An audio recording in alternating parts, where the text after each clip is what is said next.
Hello, my people. I have a story to tell you today in the memory of our heroes who lost their lives in the Biafran War. During the early months of 2013, a music composer called Alex Baranowski wrote a music piece for a documentary entitled Macaulay. This documentary was about the popular war photographer Don Macaulay, who traveled around the world taking photos of war-torn areas in the 60s, 70s, and 80s.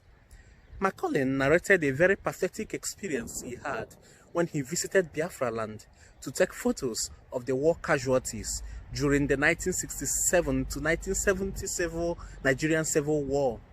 While on his mission, he encountered a particular children colony, an abandoned colony where, according to him, thousands of children were left to die. These extremely malnourished children, when they saw him, reacted as if they had finally found a savior who had come to save them. They didn't know he had only come to take photos. Sadly, he couldn't save them. Macaulay would later on confirm that he never really recovered from this tearful experience. It is in the light of this experience of Macaulay that Alex Baranowski wrote a piece entitled Biafra for that 2013 documentary on Macaulay. Such a beautiful piece which captures the sentiments of a wounded soul. This piece now plays in the background, but what really happened? Now, based on a lot of factors such as killings and the 1966 riots that claimed the lives of Igbos in the northern part of Nigeria, killing many and forcing up to 1 million to return to southeastern Nigeria, and based majorly on what was perceived as years of suppression under Nigeria's military government. The then governor of the eastern region, Lieutenant Colonel Odumegwu Ojukwu, in consultation with other Biafran representatives of the time, proclaimed Biafra as a sovereign state on the 30th of May 1967. After weeks of diplomatic moves to bring back Biafrans to Nigeria failed, a brutal war between Nigeria and Biafra broke out on Thursday, 6th of July 1967. This war would claim millions of lives. Reports have it that during the 2.5 years of the war, there were about 100,000 overall military casualties, while not less than 3 million Biafran civilians and children died of starvation because the food blockade imposed during the war led to mass starvation.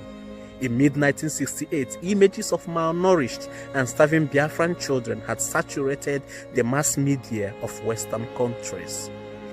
Just take a look at such photos.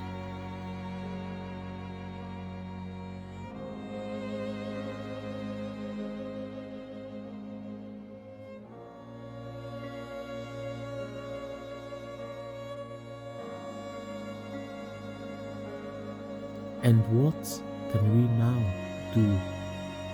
Indeed, like the French soldier Henri Barbusse rightly said, two armies that fight each other is like one large army that commits suicide.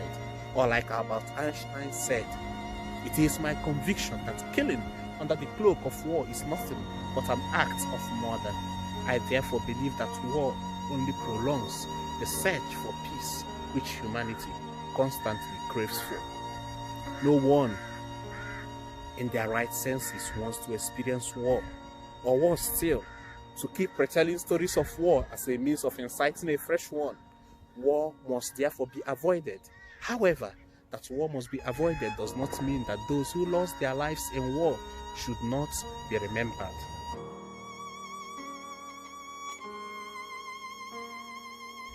Today, therefore, we remember these men, women, and children who lost their lives in the Biafran War.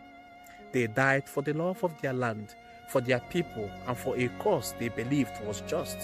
Yes, we remember them and we pay homage to them. Join me now and pray. O God, we pray for peace. Grant us the grace to pray for everyone who wish us harm.